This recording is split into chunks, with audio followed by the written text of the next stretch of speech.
ત્રીજે સ્વપ્ને મેં એક વૃષભ જોયો, સુકોમળ ને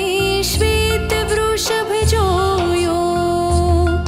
મનોહર ને અતિ બલિષ્ઠ એના અંગ છે, એના તીક્ષ્ણ શીંગ ને ક્રૂર